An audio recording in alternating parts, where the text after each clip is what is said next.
YCP నాయకుల మీద తెలుగుదేశం వాళ్ళు దాడులు చేయడం పోయి ఇప్పుడు తెలుగుదేశం వాళ్ళ మీద వైసీపీ వాళ్ళు రివర్స్ దాడులు చేస్తున్నారా? రెండు వార్తలు ఇప్పుడు టచ్ చేసుకొచ్చింది. అనంతపురం జిల్లా సింగనమల నియోజకవర్గంలో ఎల్లనూరులో గురువారం ఉదయం వైకాపా నాయకులు కార్యకర్తలు వీరంగం సృష్టించారు. తెలుగుదేశం పార్టీ నాయకులు కార్యకర్తలను లక్ష్యంగా చేసుకుని వాళ్ళ ఇళ్లలోకి చొరబడి దాడులకు తెగబడ్డారు. వీళ్ళ దాడులను తెలుగుదేశం పార్టీ శ్రేణులు అంతే స్థాయిలో ప్రతిఘటించే ఈ ఘటనలో ఇరు వర్గాలకు చెందిన 16 మందికి పైగా గాయపడ్డారు. నూతన ఏడాది వేడుకల్లో భాగంగా తెలుగుదేశం పార్టీ మండల కన్వీనర్ రామాంజనేయులు కుటుంబ సభ్యులు డిసెంబర్ 31వ తేదీ రాత్రి ఇళ్ల దగ్గర సంబరాలు చేసుకున్నారు. అక్కడికి వైకాపాకు చెందిన 5 యువకులు ద్విచక్ర వాహనాల్లో వచ్చి బీరిసేసాలను తెలుగుదేశం పార్టీ నాయకుల ఇళ్ల మీద విసిరి గొడవకు దిగారు.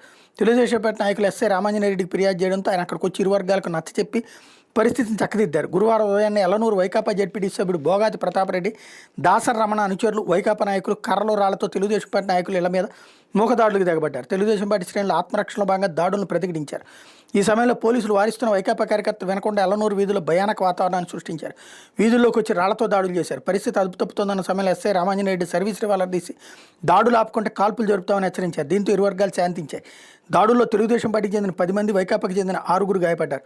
పరస్పర దాడులు ఎస్ఐ రామాంజనేయుడికి మరో 2 పోలీసులకు గాయాలయ్యాయి. క్షతగాత్రులను తాడిపత్రి ప్రభుత్వ ఆసుపత్రికి తరలించారు. సిఐ సత్య యేసుబాబు ఎల్లనూరు చేరుకుని బలగాలతో పికెట్ ఏర్పాటు చేసి బందోబస్తు చేశారు. దాడుల మీద విచారణ చేపట్టారు. మరోవైపున పి గన్నవరం దగ్గర డాక్టర్ బిఆర్ అంబేద్కర్ కోనసీమ జిల్లా పి గన్నవరం మండలం ఊడుమూడి గ్రామంలో బుధవారం అర్ధరాత్రి దాటాక వైకాపా శ్రేణులు జై జగన్ అంటే నినాదాలు చేస్తూ కత్తి, మద్యం సీసాలతో హల్చల్ చేశారు. తెలుగుదేశం పార్టీ జనసేన సానుభూతి పనులపై దాడికి పాల్పడ్డారు. పి గన్నవరం ఎస్ఐ బై శివకృష్ణ తెలిపిన వివరాల ప్రకారం ఒక వైకాపా నాయకుడు ఆధ్వర్యంలో అతని ఇంటి సమీపంలో ఉన్న ఊడుమూడికి చెందిన వైకాపా నాయకుడి ఆధ్వర్యంలో అతని ఇంటి సమీపంలో ఉన్న మాజీ సీఎం వై జగన్ ఫ్లెక్సీ వద్ద నూతన సంవత్సర వేడుకలు జరిగినాయి. ఈ సందర్భంగా హడావిడి చేశారు. అనంతరం ఆ పార్టీ శ్రేణులు ద్విచక్ర వాహనాలపై స్థానిక శివాలయం వద్ద ఉన్న చెరువు వద్దకు వెళ్లారు. అక్కడ ఉన్న తెలుగుదేశం పార్టీ జనసేన సానుభూతి పనులు రెచ్చగొట్టారు. మద్యం సీసా పగలగొట్టి 2 యువకులను గాయపరిచారు.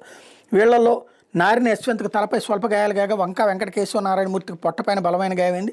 వీళ్ళంటే అమలాపురంలోని ప్రైవేట్ ఆసుపత్రికి తరలించారు. ఈ ఘటనకు సంబంధించి వైకాపాకి చెందిన సుమారు 10 మంది మీద కేసు నమోదు చేశామని పోలీసులు తెలిపారు. నిందితులను అరెస్ట్ చేస్తామన్నారు. తమ కుమారుడు వెంకటకేశ్వర నారాయణమూర్తిని బలంగా గాయపరిచిన తండ్రి వీరన్న ఆవేదన వ్యక్తం చేశారు. ఇతను బీటెక్ 2వ సంవత్సరం చదువుతున్నాడు. పొట్ట భాగంలో సుమారు 3 అంగుళాల లోతున గాయమై పేగుల వరకు వెళ్ళినట్టు వైద్యులు తెలిపారన్నారు.